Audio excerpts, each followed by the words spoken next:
Hello everyone, welcome back to Spurs from the Stands. I know that some of you last night watched my video. I was convinced that Frank wasn't going to go last night. And yeah, the comments were quite interesting on that video. Some of you were of the opinion that I'm completely wrong and he was going to get sacked. And obviously last night we know that there was an announcement. Was it about 6 o'clock last night? That I think it was David Ornstein who tweeted that the board of directors were having an emergency meeting to discuss whether Frank was going to remain as manager or not. So today I thought it would be interesting to have a different take on this and explain to you guys why, from my perspective, I think it is that Frank is still in the hot seat, and unpack a little bit more around this whole situation, because the lens at the moment is very much focused around the manager. But look, we have a game in just over 24 hours, and having looked at our Champions League squad, I've realised we have 10 fit outfield players named in that squad. So we know we're thin on the ground. We know that the players aren't necessarily on side. And look, it's going to be a heavy, heavy day tomorrow. I can't see us win. But we're going to save all of that deep dive stuff about the game tomorrow and the predicted lineup and all of that stuff for a video a little bit later. So stay tuned for that.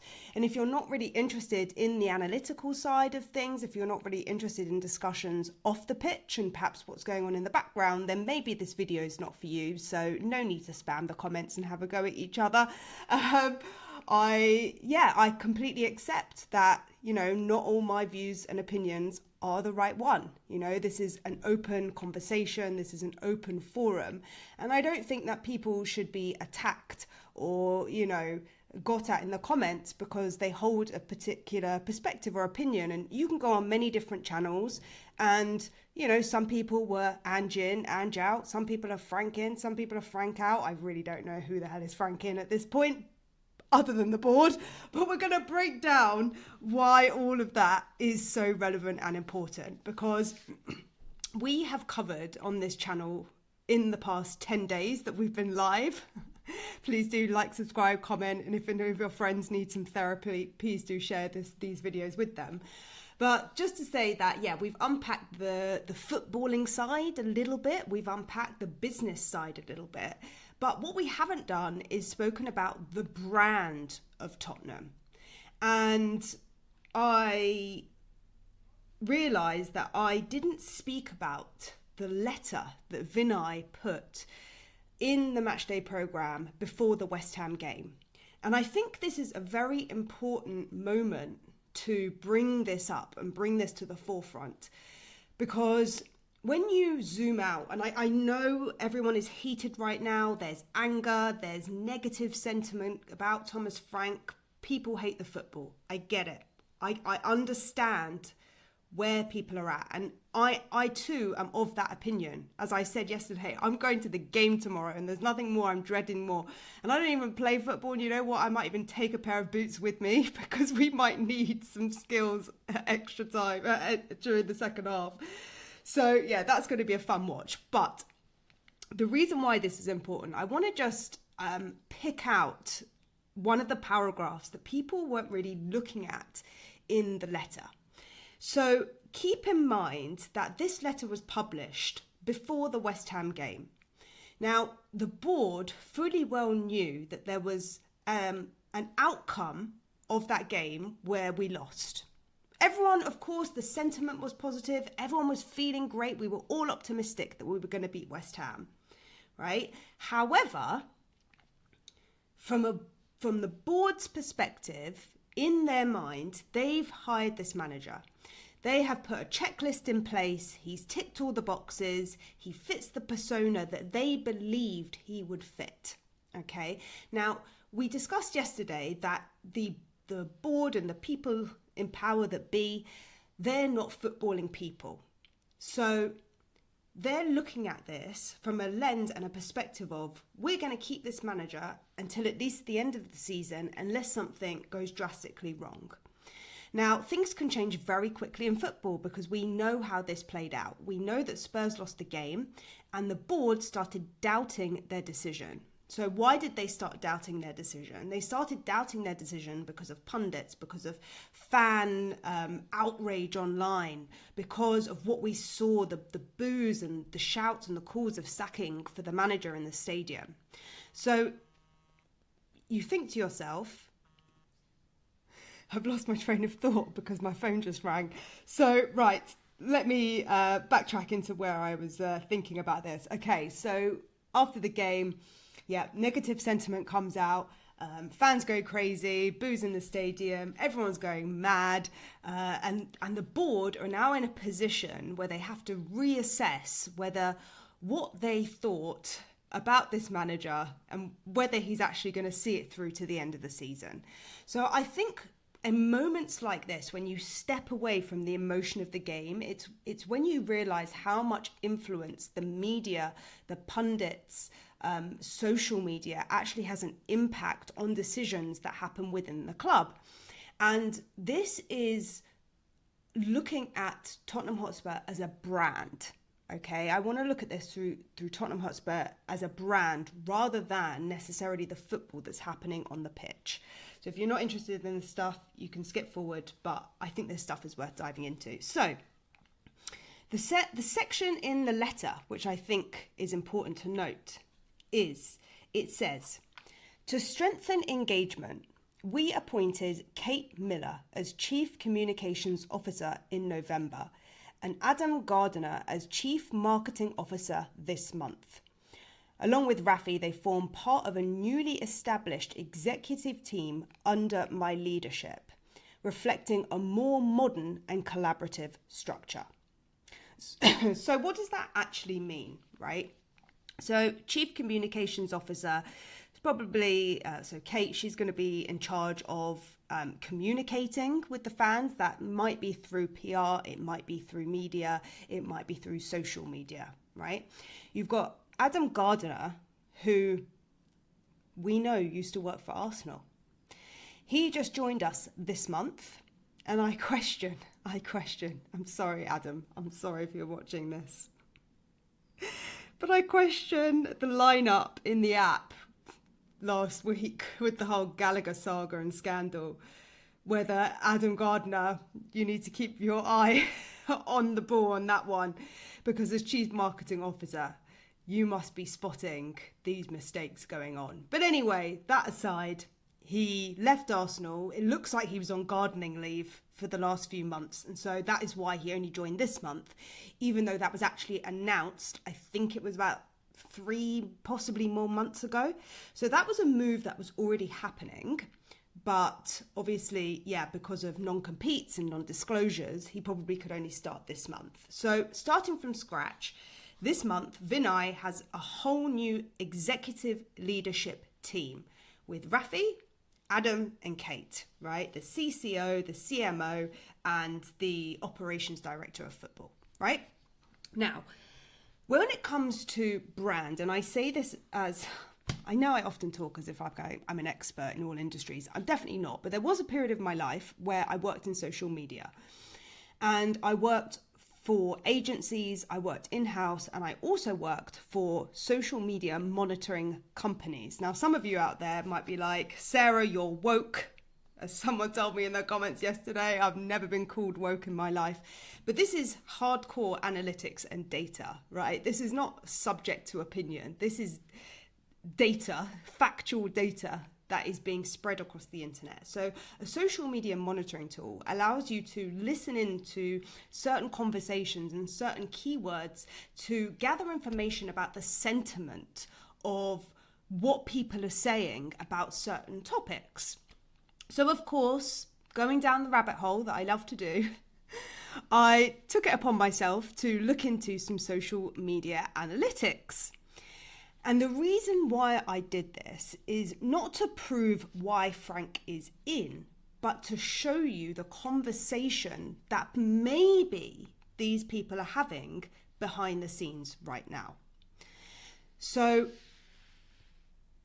what happens is, and I've spoken a little bit about media and press which video was it? I think it was the video I did about why Spurs never seem to progress.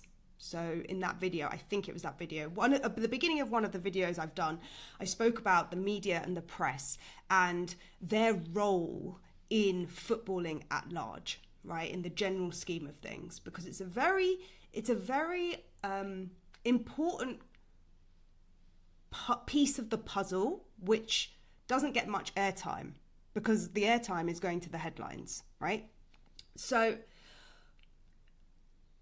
okay, I'm wondering how I can say this without getting into trouble. So I'm not going to name you any brands, but let's just say in a past life, when I worked for a branding agency, we were dealing with some high profile brands, as in personal figureheads in sport. So if you think about it, someone like James Maddison, he's a football player, but he also has his own brand. And we saw that because I think it was last week, he showed his campaign with Coca-Cola, right? So we know that perhaps some of you have seen the David Beckham documentary, but he was kind of like the first person in the footballing world to harness and leverage his brand and not just be a footballer. So sometimes what can happen is, and I'm not saying this is the case because I don't know for sure. However, this is more common than you would think. So sometimes what happens is you can get a piece of news that is seeded. In other words, a piece of controversial news which is seeded out to the public to gather information about the sentiment. So David Ornstein comes out last night. He says, big discussions happening behind the scenes. And social media goes into overdrive. Before the meeting has even been held, I go onto TikTok and people are already making videos celebrating that Thomas Frank has gone. Twitter is already tweeting that he has been sacked when he hasn't.